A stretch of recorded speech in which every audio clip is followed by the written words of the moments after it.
India and China have always maintained a complicated relationship.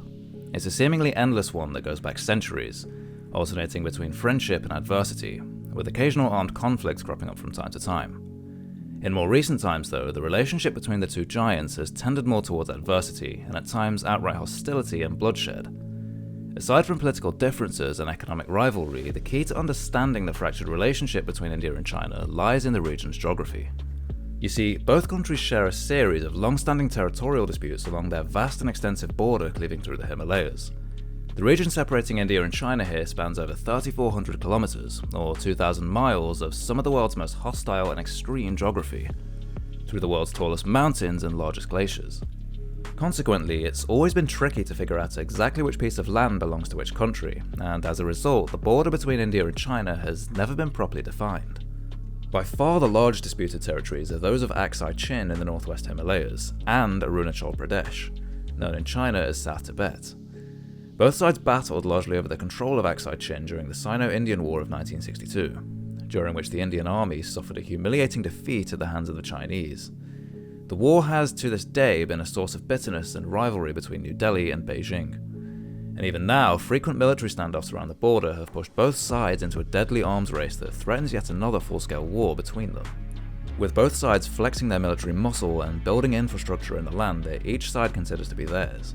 But what's become yet another nightmare for New Delhi is that Beijing have managed to form a close alliance with India's nuclear-armed neighbour and absolute arch-nemesis, Pakistan. You see, India has an even worse relationship with Pakistan than it does with China, and it's been this way ever since British India was partitioned back in 1947, an event which saw a Muslim-majority Pakistan and a Hindu-majority India emerging as independent states.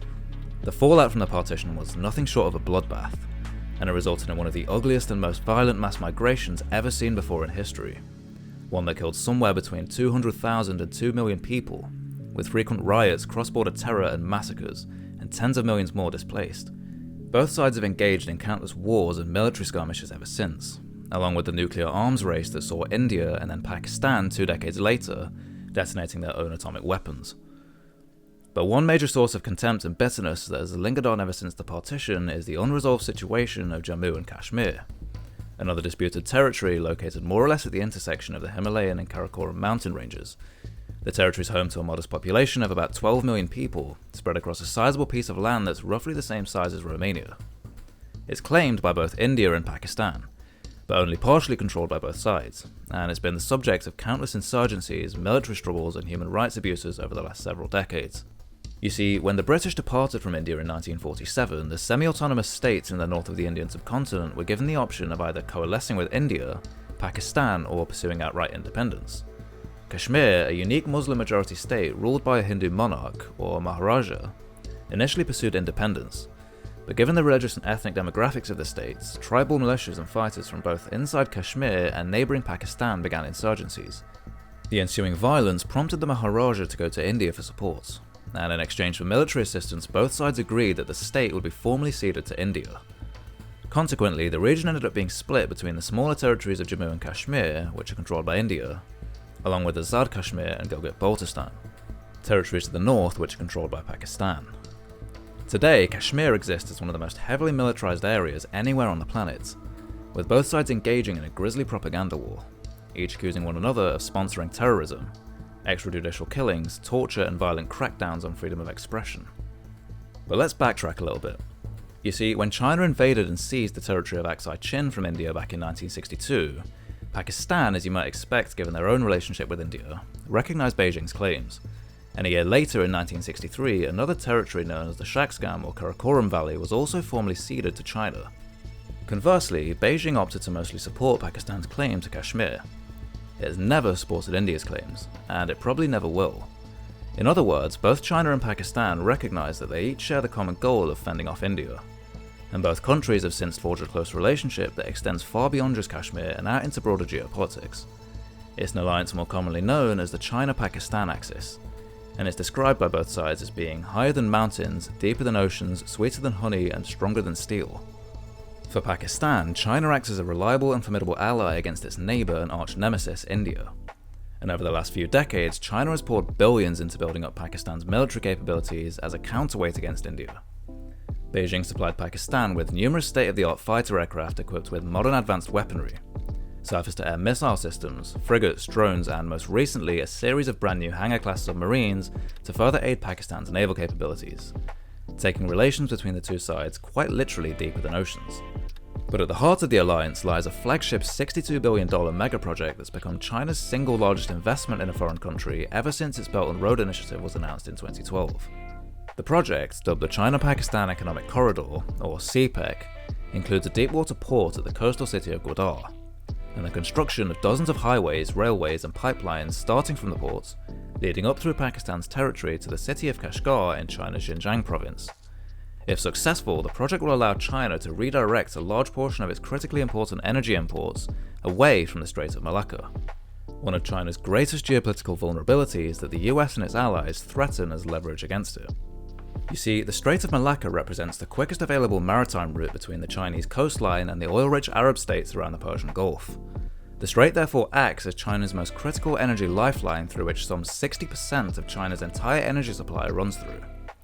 If the Americans or its allies are able to blockade the strait during a wartime scenario, such as an attempted Chinese invasion of Taiwan, some 60% of China's entire energy supply would effectively vanish, and their war machine would be crippled as a result. The Americans already maintain a naval base at the southern point of the strait in Singapore, and to make matters worse for the Chinese, India possesses a string of remote islands on the strait's western flank, known as the Andaman and Nicobar Islands. These, when combined with India's capable navy and close alliance with Washington, terrifies military planners in Beijing. That being said, if the CPEC did ever become operational, oil and gas supplies from the Persian Gulf could simply be redirected to the port in Gwadar, and then transported via road, rail or pipeline up into Xinjiang directly, which would help to safeguard China's energy security, and alleviates their crippling vulnerability to potential blockades in the Strait of Malacca. Moreover, CPEC is also intended to encourage economic development in not just Pakistan, but China's Xinjiang province too, which would in theory be a win-win for both countries, and which would also greatly annoy India. The problem is that the infrastructure is forced to run right through the disputed territory of Jammu and Kashmir, and there's doubts surrounding not only the rising debt owed to China, but whether Islamabad can actually guarantee the security of Chinese nationals and projects taking place in Pakistan. The threat's less about a possible invasion by Indian forces, but rather the abundance of Pakistani rebels in the region that would much prefer to see China's presence and influence over the land completely destroyed. Militant groups have gone as far as to commit terror attacks and suicide bombings that indiscriminately target Chinese nationals, and that alone threatens the very nature of China's ambitions in Pakistan. Nevertheless, Beijing's continued support for Pakistan, despite its spiralling economy and turbulence on the ground, sends a strong message to the rest of the world that China is a reliable ally that can be trusted to stand with them when necessary, which could come at a cost for the US. Either way, the location of the port in Gwadar being outside the Persian Gulf yet still relatively close to the Strait of Hormuz is strategically perfect for China to base its own naval assets and warships. Ever since 2008, when Beijing began to deploy its own navy on anti-piracy missions in the Gulf of Aden, the Chinese have slowly but surely expanded their own presence in the Indian Ocean and Arabian Sea, with a second military base on the other side of the Arabian Peninsula in Djibouti.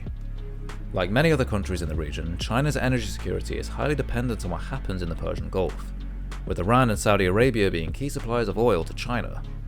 Beijing knows that if it wishes to continue importing cheap energy from the oil-rich Gulf states, having a presence in Pakistan just outside the Gulf is critical, especially in a world marked by crises such as those ongoing in Ukraine and Gaza. Pakistan's strategic location and Islamabad's willingness to cooperate with Beijing on projects such as CPEC effectively gives China the means to protect its energy imports by bypassing geographic hurdles that would otherwise threaten their regional ambitions. The continued Houthi attacks on shipping vessels in the Red Sea gives Beijing a good reason to establish a firm presence in the Indian Ocean. Meanwhile, on land, by supporting Pakistan's claims to the regions of Jammu and Kashmir whilst funneling billions into improving the country's military, Beijing can effectively ensure that India, their greatest regional threat, is kept at bay, at least for now. I hope you managed to learn a thing or two from this video. A lot of effort goes into making them, and if you haven't yet subscribed, now would be a good time to do so. Don't forget to also hit the notification bell so you don't miss out on any future content. Any suggestions for future videos would also be much appreciated. As always, thank you so much for watching, and I hope to see you in the next one.